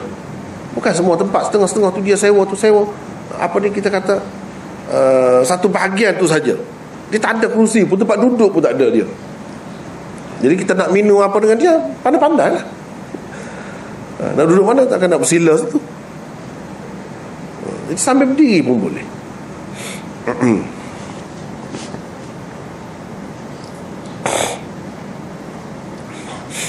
Baiklah, kita pergi lagi. Sebabnya Rasulullah SAW sendiri membaca doa perlindungan dan mengajarkan umatnya juga membaca doa itu sebelum masuk ke tempat membuang air, dapat anda lihat dalam sabda-sabda baginda yang lain, antaranya di dalam dua hadis berikut. Apa sebab yang suruh sangat baca, dia pun tak tinggal, baca selalu bila nak masuk tu? Apa sebab? Jadi sebab dia tu pun, hikmat dia tu pun dapat kita tahu daripada hadis juga. Pendeknya, kalau kita belajar hadis ini, kalau lengkap betul lah, daripada awal sampai akhir, seluruh kehidupan kita terjawab. Persoalan dalam sepanjang kehidupan kita ni terjawab, sebab dia semua ada. Kalau kita baca Quran kan, sebab dia membincangkan yang usul, yang dasar-dasar, prinsip-prinsip. Dia tak ada perincian yang kecil-kecil macam ni. Kencing macam mana, makan macam mana, tidur macam mana, tak ada. Tapi kalau dalam hadis semua ada panduan. Bahkan dia cerita pula sebabnya. Antara sebabnya, satu, Zaid bin Arqam meriwayatkan, katanya, qala Rasulullah sallallahu alaihi wasallam, inna hadhihi al-hushush muhtadaratun, fa idza dakhala ahadukum al-khala' falyaqul Allahumma inni a'udzu bika min al-khubuthi wal khaba'ith. Bermaksud Rasulullah SAW bersabda, sesungguhnya tandas-tandas itu adalah tempat-tempat yang dihadiri. Tempat-tempat yang dihadiri, maksudnya apa? Dihadiri jin dan syaitan. Ada tuan dia, ada makhluk-makhluk yang sesuai dengannya, kita kata habitat dia lah. Oleh itu, apabila seseorang daripada kamu hendak memasuki tempat membuang air, ia hendaklah mengucapkan, Ya Allah, aku berlindung denganmu atau kepadamu daripada syaitan-syaitan jantan dan syaitan-syaitan betina. Jadi rupanya puak-puak tu ada. Puak-puak tu ada. Kalau jin Islam apa dia tak suka juga tempat tu. Yang suka ni yang jahat-jahat itu, syaitan atau jin kafir. Dia sukalah tempat tu, sesuai lah. Yang kotor-kotor, tempat yang lebih kotor. Kalau dalam rumah, itulah tempat, walaupun bersih macam mana pun, itulah tempat yang paling kotor, yang paling tidak disenangi. Kita tak mahu lama di situ. Tapi mereka ini suka tempat tu, suka sangat tempat tu. Jadi hadis itu macam-macam riwayat tu saya sebutkan di situ. Satu. Yang kedua, Ali bin Abi Talib meriwayatkan bahawa Rasulullah sallallahu alaihi wasallam bersabda, "Satru ma baina a'yunil jin wa 'awrati bani Adam idza dakhala ahaduhum al-khala' an yaqul bismillah." Bermaksud pelindung di antara penglihatan jin dan aurat anak Adam, yakni manusia, apabila ia memasuki tempat qada hajat, ialah ucapan bismillah. Bismillah saja. Ada juga bismillah. Kemudian baca tadi, Allahumma inni a'udzubika, tadi baca yang tu. Meskipun hadis Ali ini dikatakan dhaif oleh Tirmizi. Nanti kita akan jumpa sana, insya-Allah akan dibincang pula kedudukannya dan lain-lain tokoh hadis. Namun disebabkan adanya syahidnya daripada riwayat Anas yang dikemukakan oleh At-Tabarani di dalam Al-Mu'jam Al-Awsat, kedudukannya boleh meningkat naik ke taraf hasan. Hasan lah, kita kata hasan li ghairi. Al-Munawi di dalam Al-Jami' As-Saghirnya mengatakan hadis ini hasan. Hafiz Mughlatai lebih cenderung mengatakan hadis ini sahih. Syekh Nasiruddin Al-Albani pula di dalam kebanyakan kitab-kitab takhrij hadisnya dengan tegas mengatakan hadis ini sahih. Tetapi di dalam kitab takhrij hadis Mishkat pula, beliau menghukum hadis ini dengan sahih li ghairi. Ini Albani. Pada pandangan penulis, hadis ini paling tinggi pun hanyalah bertaraf sahih li ghairi atau hasan sahaja, paling tinggi pun. Perbincangan lebih terperinci tentangnya akan datang nanti, insya-Allah, di bawah bab ma dzukira min at-tasmiyah 'inda dukhulil khala'. Bab membaca bismillah ketika hendak masuk tandas. Jadi itu kedudukannya. Rupanya Nabi SAW kata sebab ada mereka itu ganggulah dia, suka dalam riwayat yang tidak sahih. Tapi riwayat tidak sahih, mereka bermain-main dengan punggung manusia itu. Dia main macam mana kita tahu. Disebut gitu, yal'abu bimaqa'idi maqa'id. Disebut dia bermain-main. Kemudian macam-macam dia boleh buat lah bila dia nampak. Jadi dengan kita baca ni, dia jadi tak nampak. Itu salah satu hikmahnya. Dia jadi tak nampak. Dalam keadaan biasa dia nampak. Bila begitu kita baca, dia jadi tak nampak. Itulah maksud hadis yang kedua. Selain dua hadis yang tersebut ini, firman Allah di dalam surah Al-Mu'minun juga menunjukkan betapa perlunya kita berlindung kepada Allah daripada syaitan, terutama jadi tempat-tempat yang menjadi kesukaan makhluk halus itu. Lihatlah bagaimana Allah menganjurkan manusia supaya berta'awudz kepadanya, yang berlindung daripada syaitan, menerusi dua ayat di dalam surah berkenaan. Allah berfirman, wa qur rabbi a'udzu bika min hamazatis syayatin wa a'udzu bika rabbi an yahdurun. Bermaksud, dan katakanlah, ya Tuhanku, aku berlindung kepadamu daripada bisikan-bisikan syaitan. Dan aku juga berlindung kepadamu, ya Tuhanku, daripada kedatangan mereka kepadaku. Kalau kita kaitkan dengan dua hadis tadi, walaupun yang kedua itu dhaif, katakanlah dhaif, tapi bagi saya tidak begitulah. Dia hasan lah. Paling tinggi sahih li ghairi, paling tinggi. Kita mengambil kira itu dengan menggabungkan ayat Quran. Apa yang Allah ajar? Seolah-olahnya yang Nabi ajar kita baca begini, ini punca, ini asas dia dalam Quran. Inilah punca sebenarnya, yaitu Allah mengajar kita supaya kita berlindung dengan dia daripada bisikan-bisikan syaitan. Jadi banyak punca penyakit was-was itu begini, dia mari daripada dalam. Itulah sebab minta berlindung daripada syaitan, dan minta berlindung daripada mereka mendatangiku, dihadiri oleh mereka. Kira-kiranya bila kita baca yang Nabi ajar itu, mereka tak boleh rapat dengan kita, sama ada terlindung ke, tak nampak ke, ataupun mereka tak berdaya. Itulah hikmatnya. Jadi kita gabungkan semua tu, oleh kerana hadis tadi walaupun ia tak kuat, tapi ia jadi kuat dengan ayat Quran itu dan dengan hadis-hadis yang lain. Itu sebab dikatakan hasan li ghairi. Firman-firman Allah seperti inilah sebenarnya merupakan asas kepada sunnah Nabi SAW dalam berta'awudz pada tempat-tempat atau keadaan-keadaan tertentu. Inilah asasnya. Sebagaimana boleh dikatakan, kalau kita nak carilah asas sunnah ni daripada Quran, boleh. Boleh. Kita boleh, ini mana asas? Di sini asasnya. Sama juga kalau berlindung kepada Allah daripada syaitan, ini asasnya di sini.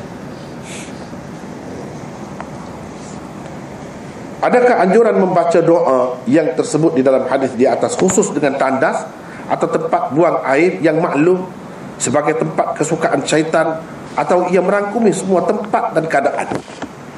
Jadi kena jamban atau tandas itu ke baru ada ni doa ni, atau macam mana? Atau macam mana kalau tidak tandas, kita duduk dalam hospital, dibawa misi, nurse bawa itu bekas kencing tu, macam mana? Masa mana nak bacanya? Itu pun ada bincang, ulama bincang juga.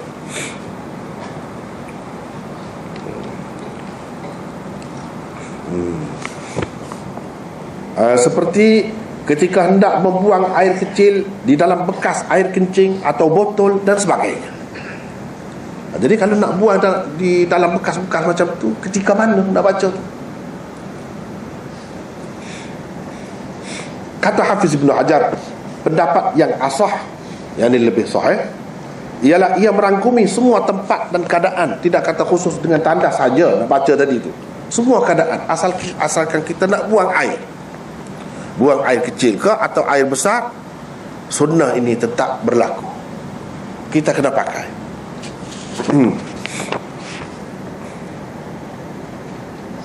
Masa membaca doa tersebut dalam keadaan itu ialah ketika hendak membuka kain untuk membuang air. Masa mana nak baca?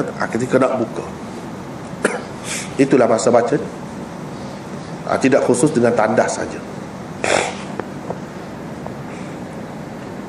Berhubung dengan orang yang terlupa membaca doa itu sebelum memasuki tandas, dan ia baru teringat setelah memasukinya, tidak boleh lagi berta'awuz dengan lidah di dalamnya menurut kebanyakan ulama.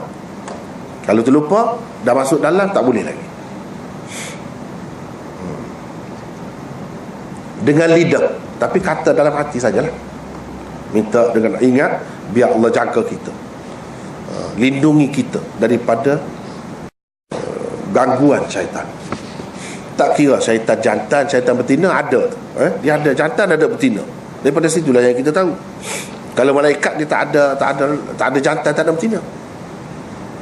Kalau jin atau syaitan, dia ada jantan, ada betina. Itulah daripada hadis inilah kita tahu je. Dan kita tahu juga daripada hadis tadi yang kita baca, ini tandas di tempat ni dihadiri berpenghuni, daripada hadis-hadis macam ni lagi. Ini menunjukkan bahawa di dalam dunia ni dia ada tempat-tempat yang khusus, tempat-tempat yang tertentu lebih disukai oleh mereka, dan orang-orang yang tertentu juga lebih disukai oleh mereka. Binatang-binatang tertentu juga lebih sesuai dengan mereka. Ini semua kalau kita baca dalam hadis kita akan bertemu. Kalau binatang yang lebih sesuai, anjing. Sebab itu ada hukumnya berbeza. Ular dan sebagainya. Kalau binatang ternakan, unta, himar, itu yang lebih sesuai dengan mereka. Tempat-tempat pula, tempat kotor lah, macam tandas, atau tempat-tempat lain kotor, tempat judi, tempat orang yang buat benda haram, buat benda maksiat, situ ramai lah puak-puak dia tu. Jantan betinanya ramai lah. Kalau orang yang pengotor, dia suka, lebih sesuai, lebih mudah dia nak berapat. Sebab itulah kalau kita tengok orang nak dapat ilmu ni menggunakan ajaran yang salah kan, itu syaitan suka.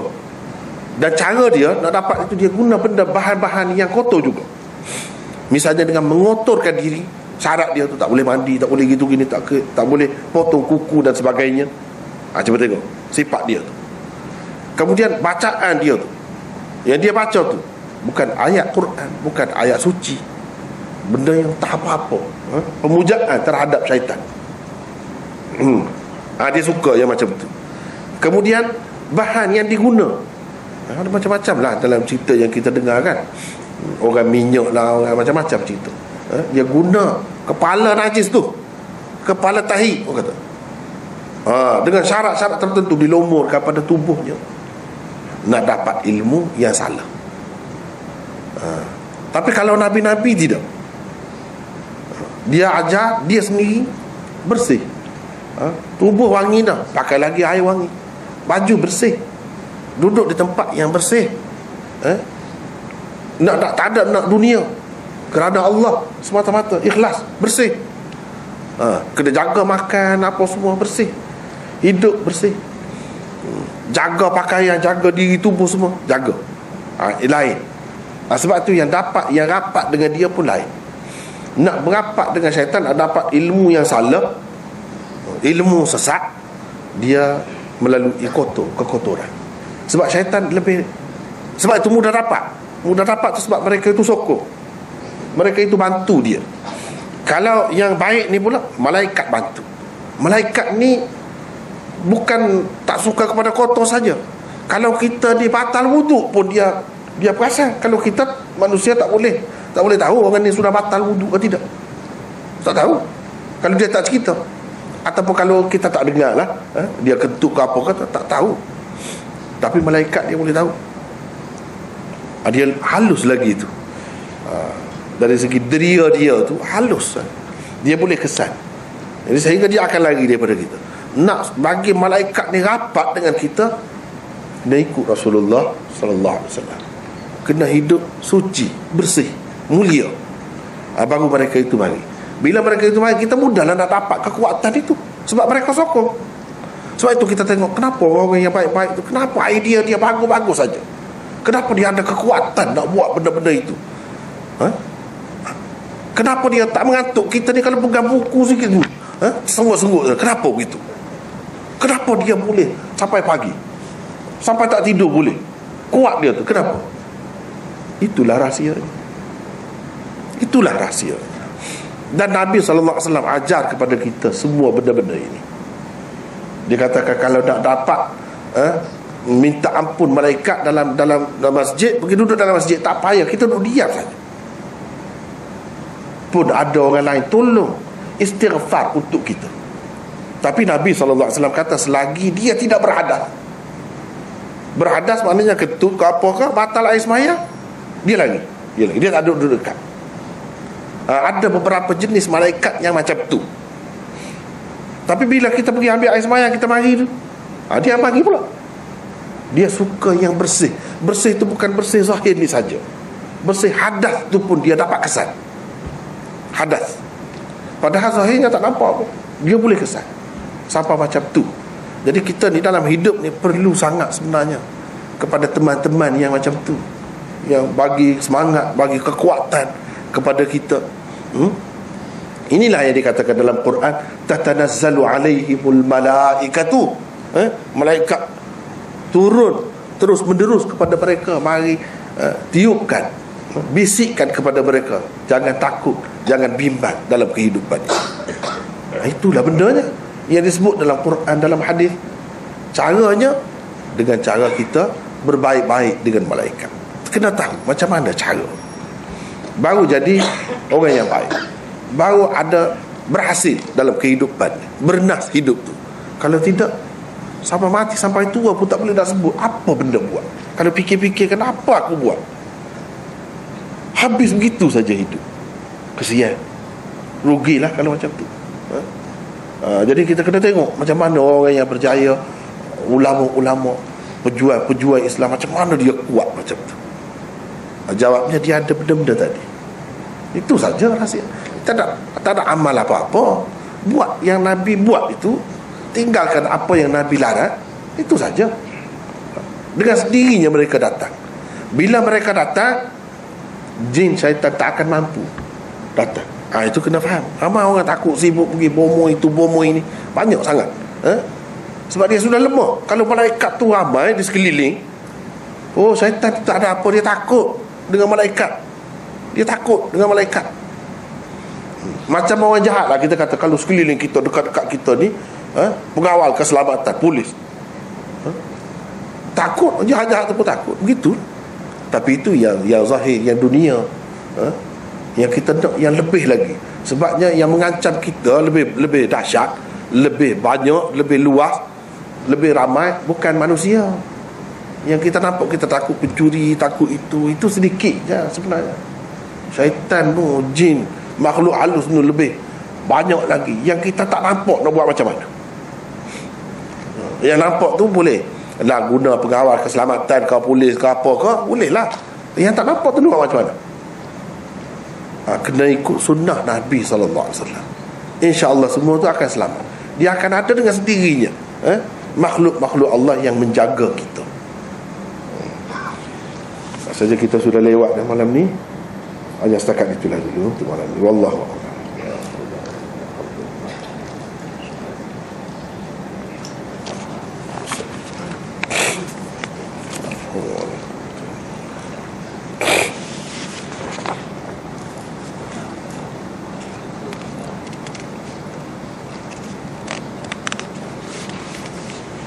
Kita buka kalau ada soalan, kita jawab dalam 10 minit.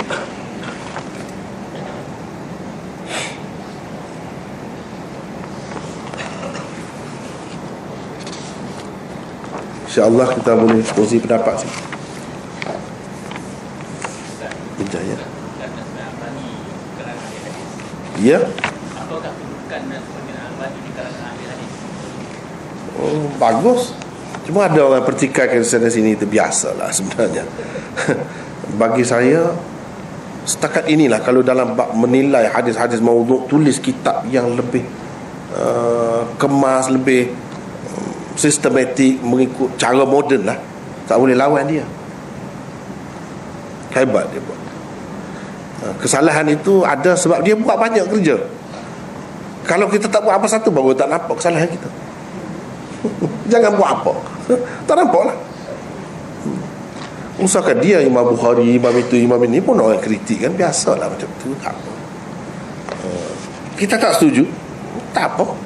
Tapi jangan memburuk-burukkan, merendah-rendahkan seseorang itu. Tak boleh. Setengah-setengah orang tu, dia macam tu sikap dia. Saya tak suka begitu. Kita kena menghormati satu sama lain.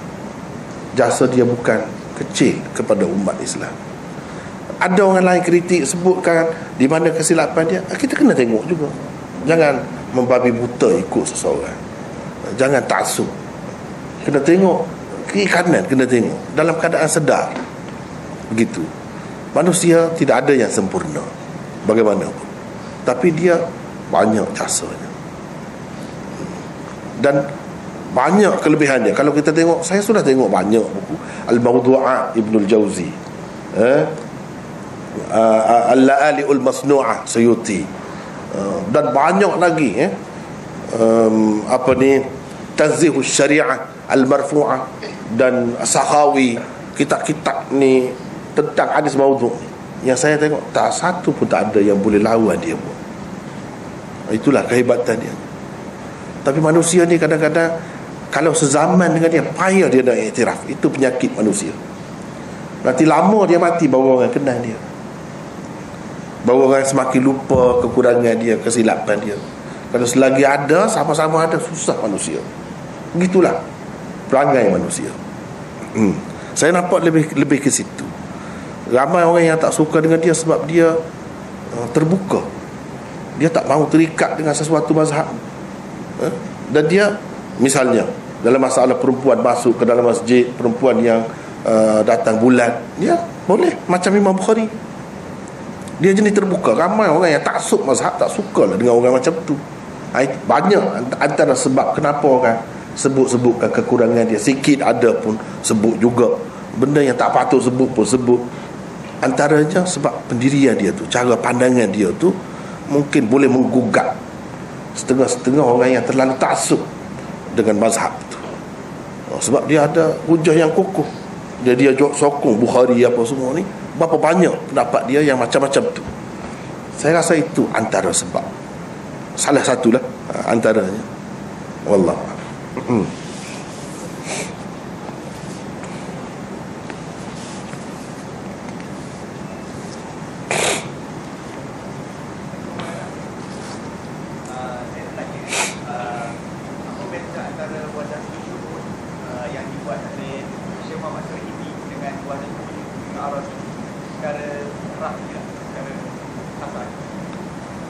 Ialah, ya, kalau kita terima secara terbuka orang sufi yang wahdatul wujud itu pun, kalau kita terima pun, dia menimbulkan kekeliruan. Dan berapa banyak orang yang ikut cara tu, akhirnya dia jadi macam orang-orang lain lah yang sesat. Jadi Tuhan dengan kita ni sama, jadi mengelirukan cara bercakap dia, cara perbuatan dia, dan kadang-kadang kehidupan dia tu jadi tak menentu. Orang yang ikut cara wahdatul wujud ini, kebanyakan yang kita tengoknya dalam kenyataannya jadi begitu. Sebab itu ulama-ulama setiap masa ada yang menentang cara itu. Lalu dia adalah yang istilah yang dikatakan wahdatul syuhud, apa tu, itulah sebenarnya yang lebih selamat. Jadi kita ikut cara-cara itulah, tak payahlah. Kalau kita mengandaikan mereka tu masih lagi selamat, masih lagi bagus pun, sebenarnya dia mendedahkan kepada bahaya. Yang lebih senangnya tak payah ikut cara itulah.